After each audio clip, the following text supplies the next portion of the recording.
Welcome back. So after a week off for the All-Star break, we're back with the power rankings and looking at the rankings where they're at and where they were. There are some teams that have barely moved at all. Now, what's interesting is over the last couple of weeks, there are some teams that have barely played, and there are some that have played a lot.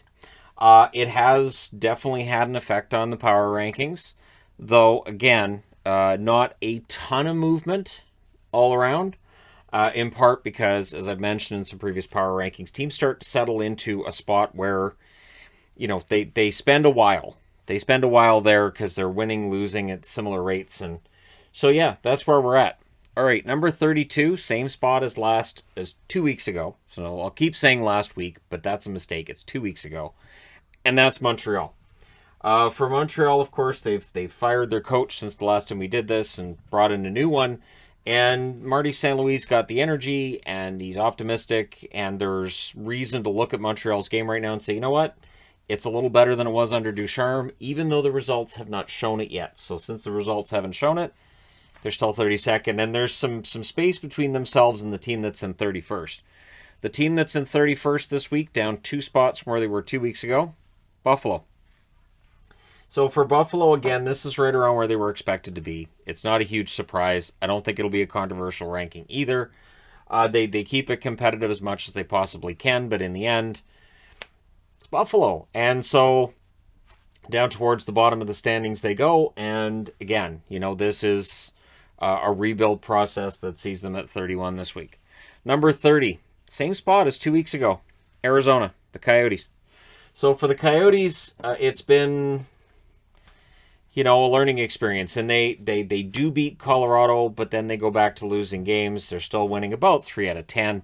So they're winning enough to be competitive, and you've got to take them seriously when you're against them, but not winning enough to really move up substantially on the board. They're not 32nd, they're not 31st, but they can't get higher than 30th right now. Number 29, up 2 spots from where they were 2 weeks ago. Philly. So Philly started losing again, but they did win a couple of games there. Could Philly end up back at 32nd? Yep. I have learned this year that they are quite capable of dropping down the power rankings right to the very bottom. That being said, 29 this week, it's not an awful rating comparatively speaking with where they've been, but again, they're up a couple, but not as far as they were before their most recent games. Number 28, down 1 spot from where they were 2 weeks ago, is New Jersey. What's interesting about New Jersey is they were lower than this. And then they had a couple of good games. That bumps them up to 28th. But for New Jersey, they've been playing games that, really it's about going into the deadline and who's going to stick around. And now Elliot Friedman, as Jeff Merrick reported that the Canucks are interested in Zacha. And so, we'll see whether or not there's a deal to be made there. New Jersey and Vancouver used to trade with each other regularly. And there was usually some fun deals there. So who knows, maybe we're going into some fun deals with New Jersey again. But at this point, New Jersey, not in the playoff race. Next up, number 27, dropping 3 spots from where they were 2 weeks ago, Chicago. For the Hawks, it's been kind of a bit of a nosedive for them, but when they're already down towards the bottom of the standings, there's only so far they can go down. So they end up 27th on the board. It is an interesting board. Seeing some of these teams down near the bottom that before the season started weren't expected to be this bad. Number 26, moving up 2 spots from where they were 2 weeks ago, Seattle. For Seattle, again, the expansion process for them has been far more painful than it was for the Vegas Golden Knights. But there's a lot of reasons to be hopeful for Seattle. I really believe that. There are some players that they can turn into decent assets as well at the deadline. Mark Giordano being a good example. But yeah, for Seattle, 26th is about as high as I think they're going to get, but who knows? I mean, they managed to go in and beat Anaheim the other night, so maybe, right? Number 25, same spot as they were 2 weeks ago, Ottawa. Ottawa wins their share of games here and there. They keep them competitive. They keep them in it, but again, they're also losing enough games that they don't end up in the next row. The loss against Boston today prevents them from moving up to 24th. So, yeah, your bottom row, you've got teams here that are very, very, very highly unlikely to make the playoffs. And I only say that because there's no guarantee they don't, because they're not mathematically eliminated. But math would tell you their odds are not great. Number 24, moving up 2 spots from where they were 2 weeks ago, Columbus. Columbus is back above NHL 500. That being said, I don't see them as being in the hunt for a playoff spot. I don't think there's any concern about the East necessarily tightening up that much. I think people want to see it, though. I'm starting to notice there's a lot of rooting for certain teams that are down below the playoff line in the East to make things more interesting, which I get. And believe me, it would make videos more interesting if we had more drama, considering the East having the top 8 and the bottom 8. Be nice to see somebody turn it around. But at this point, it doesn't look like Columbus, and it really doesn't look like the team that's dropping 2 spots from where they were 2 weeks ago is going to be in there either. The Islanders. What's interesting with the Islanders is, coming out of that game against Vancouver, I thought, no, I can maybe move them up a spot. Then the games against Calgary and Edmonton, nope. They actually moved down a couple of spots. They're now a couple of games below NHL 500. And so, the road for them just is not favorable when it comes to making a run at a playoff spot. So if I'm Lou Lamoriello, I've got some assets I want to sell at the deadline. And so, the Islanders is going to be all about trying to get that done and have a quick turnaround going into next year. Maybe a first-round draft pick this year becomes a pretty big deal. Maybe it becomes a pretty good player. And we end up looking back a year from now and say, you know what? That retool by the Islanders was really, really quick. Next on the board, number 22, moving up 1 spot from where they were 2 weeks ago. That is Detroit. Detroit keeps chugging along. They're 1 game above 500. They are one of the underdog teams that people are really cheering for. They are. People want to see Detroit go on a run. They want to see Boston fall off and Detroit take that spot. I don't think that happens. Again, there's no guarantee it doesn't. The math doesn't favor Detroit from this point going forward. They're still 7 points back, and they've played 4 more games than the team they're chasing. But sure, there's that belief, and Detroit is winning enough games to keep themselves in contention, and they're not in the bottom row. 2 years ago, they were in the bottom row all the time. They had no dreams of coming out of that bottom row, and here they are. They're 22nd. So each year they do get better. Number 21, moving up 1 spot from where they were 2 years ago. It feels like they've been in the bottom 2 rows forever, and that's Vancouver. So this is an old puck. It's got them listed as 2-time Western Conference champions and 2-time Stanley Cup finalists. So this is way before 2011, as you can tell from the skate logo, and 4-time Smythe Division champions. So, it's after 94, and it's before all the ugliness arrived when they brought in the New Orca era and the Messier and all that stuff. So the Canucks 21 this week. They move up 1 spot. Them being above the Islanders ends up being because Vancouver had a half-decent week. The Islanders did not outside of that win over Vancouver, so Vancouver moves up 1 spot. They're 1 game above the NHL 500. Really almost identical kind of season to what Detroit's having, the difference being expectations. Vancouver's were a little bit higher than Detroit's. Next up on the board, number 20, dropping 1 spot from where they were 2 weeks ago, the San Jose Sharks. So for the Sharks, it's been, an interesting season. They're still in the hunt. Once we get back into the regular schedule and we've made up for all these games in hand and all these delayed everything kind of games, and it'll be interesting to see how San Jose does with all the rest that they're getting, right? There are some teams that are getting a lot of rest over this 3 weeks. And so they should be healthier, they should be more focused, and we might see some surprising results. So San Jose is going to be looking to really take advantage of this time off, heal themselves up, and maybe make a run of it, right? They're trying to keep Hurdle around, so maybe they make a run of it. Moving on to number 19, moving up 1 spot. So they just switched spots with San Jose, Winnipeg. What I liked with Winnipeg today was that win over Nashville. They could have been completely forgiven for going into Nashville, being tired, and just not having the kind of game that they did tonight. They get that 5-minute major. They strike for 2 goals. They make that major penalty count. And so Winnipeg, they're still in a real bind when it comes to making the playoffs. However, it's possible. It's the West. It's still wide open. It is possible that the Winnipeg Jets could get in and grab themselves a wild card spot. Very highly unlikely they can get into the top 3 in the Central at this stage, but a wild card spot, not completely out of the realm of possibility. Number 18, same spot as they were 2 weeks ago, the Edmonton Oilers. So some losses, some wins, it all gets sprinkled together, And what ends up happening is if I had done a power rankings last week, they would have moved up. And this week they would have moved back down. Because they're 2 weeks apart, they're in the exact same spot they were 2 weeks ago. New coach, we'll see if that, really does turn things around. We'll see if the Oilers figure this out, and if they end up getting into a playoff spot again, there's going to be quite the dogfight for that last playoff spot in the West. Could be a lot of fun to watch. Again, I think that's why people watching the Eastern Conference really want to see things tighten up, on top of the dislike for Boston, which is palpable, and I get it. I do. Even as a Boston fan, I totally get it. Number 17, dropping 4 spots from where they were 2 weeks ago, the Washington Capitals. We talk a lot about whether or not Boston might fall off, but the Caps, not really giving me vibes like they're going to set the world on fire in the second half of the season. However, you've got Ovechkin, you've got Backstrom, and again, they're a team that can use these 3 weeks where they're not as busy as some of the other teams in the league and rest up and get themselves, ready to go and really geared up for that second half of the season. They're not in any danger of missing the playoffs right now, but it hasn't been a great run for them at home, and they are outside the top 16 as they've found a way to lose some games. Number 16, moving into the top 2 rows, moving up 1 spot from where they were 2 weeks ago, the Anaheim Ducks.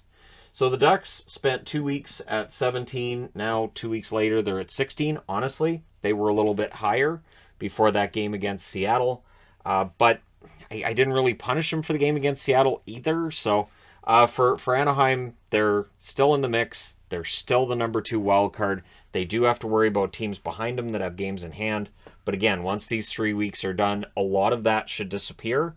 And so they're just kind of hoping that these teams behind them lose enough games that they don't have to worry about it. Number 15, moving up 1 spot from where they were 2 weeks ago as well, the Dallas Stars.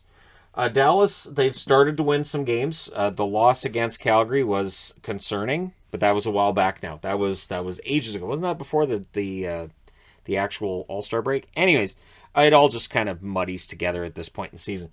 But for Dallas, there are some reasons to be encouraged. That first line is fantastic, and the very expensive contracts of Jamie Benn and Tyler Seguin, it seems like they're starting to kick in with the amount of effort we hope to see and the amount of success that we hope to see.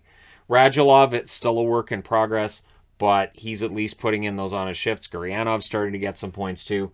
For Dallas, it looks like things might be turning around in the positive, which makes things tougher for teams ahead of them that are trying to keep a wild card spot, because Dallas is going to play spoiler the rest of the way, I do believe.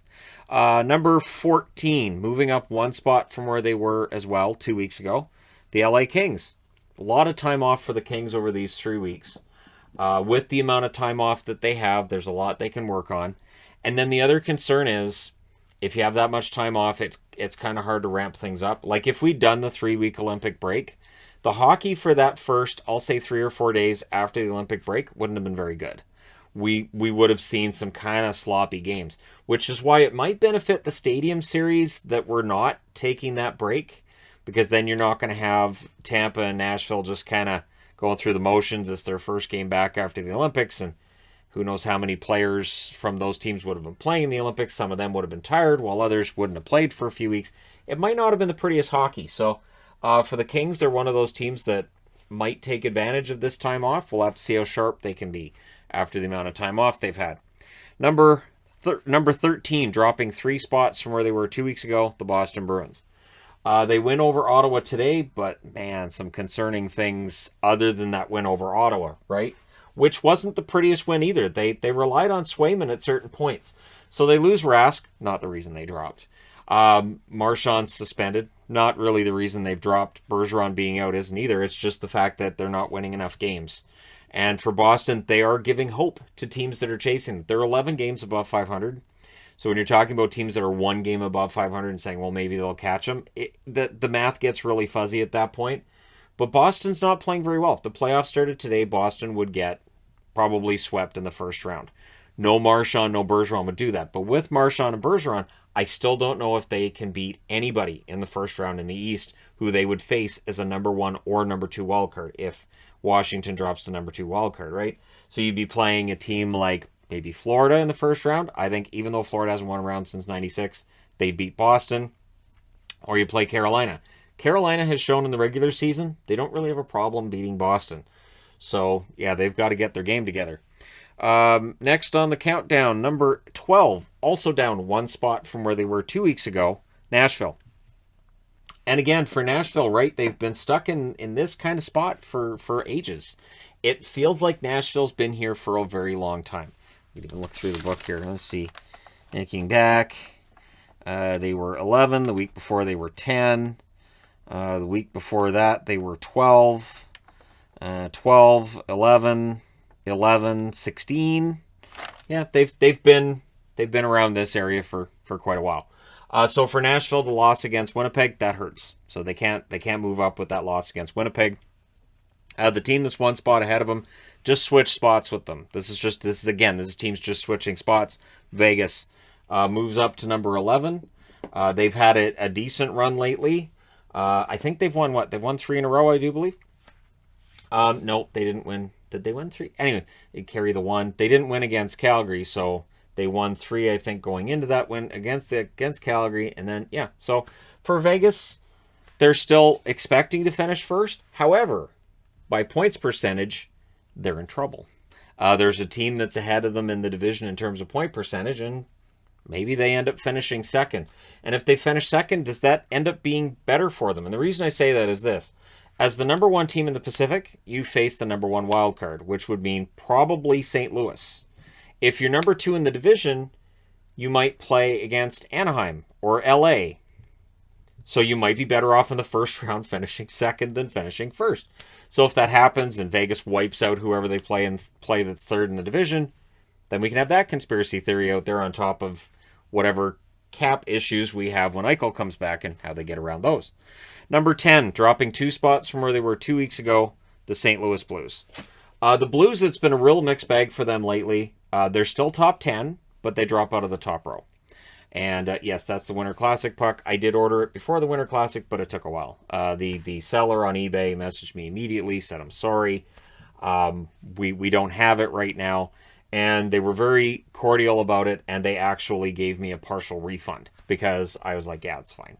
It's fine if it's going to take a while, because again, with issues with things not being in stock, I totally get it. It's pretty common right now, and so yeah, I did get it. It's a nice puck. I have the Minnesota one too. Once we get to Minnesota, you'll see the Minnesota one. So yeah, St. Louis ends up at number 10 this week. I do expect them to move back up, but a win over Chicago did not put them ahead of any of the teams that they're behind right now. Although, number 9, dropping 4 spots from where they were 2 weeks ago, is Pittsburgh. Pittsburgh's an interesting case. So they win a bunch of games, right? And I slowly move them up the board, too slowly for a lot of people's liking. They move up to 4th and 5th on the power rankings board, which people felt was too high. Now they've started losing. So now they're down to number 9 on the board. And so we'll see whether that pattern is going to continue or if they end up back in the top row as soon as, say, next week. Pittsburgh is really hard to read, though. They play really well in some games, and then they seem to play down to the lesser opponents, which is not that unusual in the NHL. But, yeah, Pittsburgh, to me, I have no idea. I have no idea what's going to happen come playoff time with Pittsburgh. I just know Pittsburgh's going to be there again. They could end up as high as first in the division. I mean, it's not likely they finish first, but it could happen, which is bizarre. All right, moving into the top row, number 8. And moving up 6 spots from where they were 2 weeks ago in the power rankings. So they moved up a healthy amount last week, but I didn't do a power rankings last week. So number 8 this week, Calgary, who have continued their rise. They have 6 wins in a row.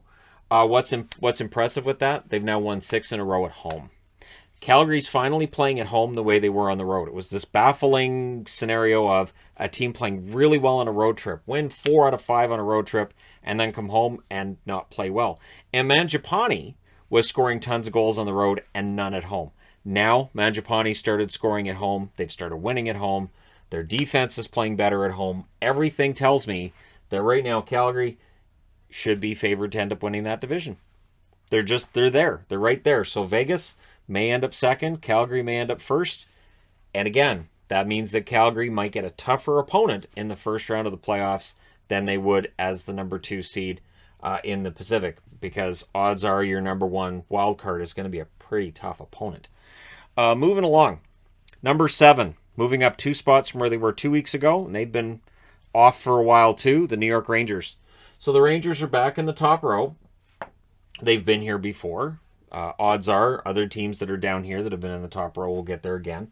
I'm looking at Vegas, St. Louis, Pittsburgh as good examples of teams who could be in the top row. And yes, Nashville if they get on a run as well. So for the Rangers, it's been fun watching. You know, Shesterkin can play really well. Panarin's playing great. There was a video idea I had of talking about players that have really benefited from a change in scenery. And it ended up being so kind of hard to pin down and figure out whether to do a countdown or go by team or what to do with it. I didn't end up doing it. But Panarin's been fantastic with the Rangers. And finding an excuse to do a video where I say, hey, Panarin's been quite the revelation in New York. And I think his totals in New York are better than they would be anywhere else too. So it's one of those things where it's mutually beneficial. The Rangers to me look legit. Right now they look legit. Number 6. Moving up one spot from 2 weeks ago. So this is where it gets interesting too. Moving up one spot from 2 weeks ago is Toronto.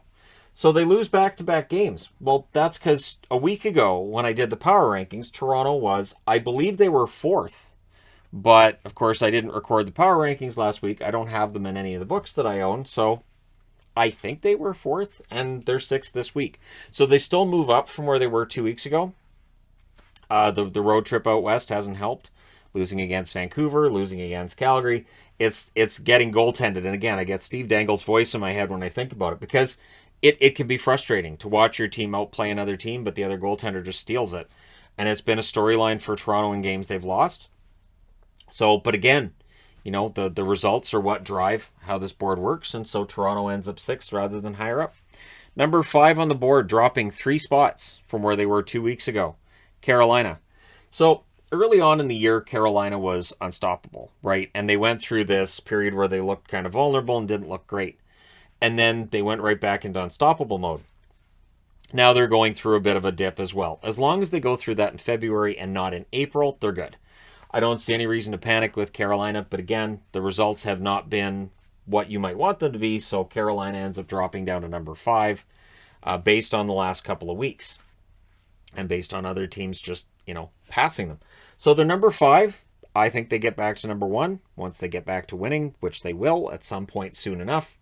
They definitely have the manpower. But at number 4, a team that's moving up 2 spots from where they were 2 weeks ago, Minnesota. Minnesota just keeps finding ways to win games. They've lost 1 in regulation in their last 11. They've won 9 out of their last 11. It's been a really impressive run for the Minnesota Wild. It's been great.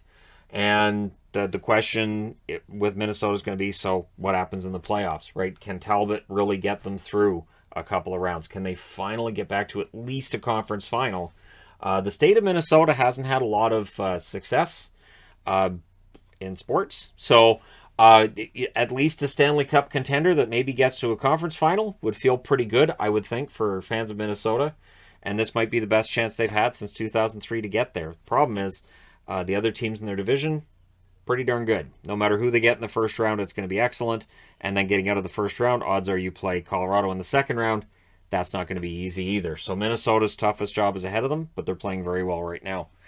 Number 3, moving up 1 spot from last week, the Tampa Bay Lightning.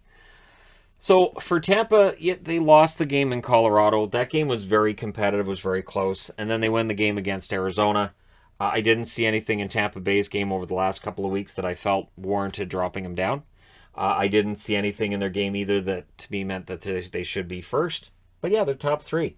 So pretty strong showing for Tampa, who are trying that three-peat, right?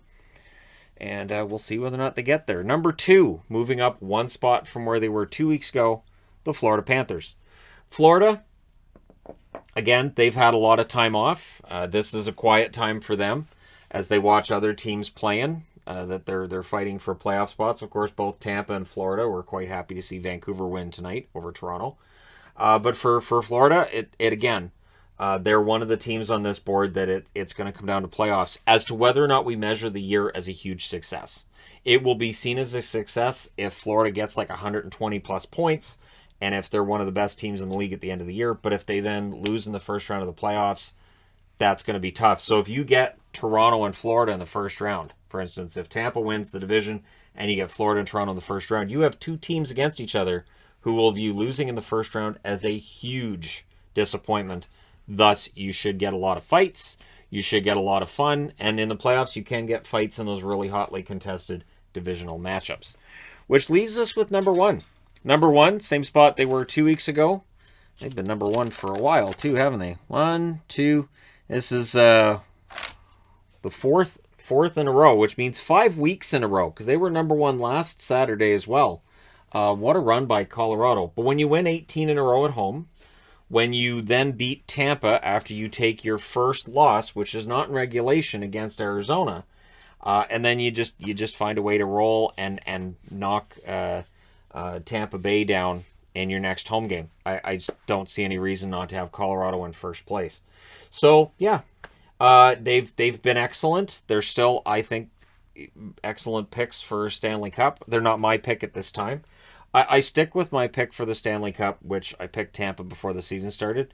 I may change that pick once we get to the playoffs and I see the whole playoff tree and what could happen. But at this point, Colorado, I think, has an excellent opportunity here. The question being, as good as Darcy Kuemper's been, and he's been a huge part of why this team has been so consistently good over the last month and a half, is Kuemper going to be a goaltender that can get them through multiple rounds and get them to the promised land that they haven't been to since 2001?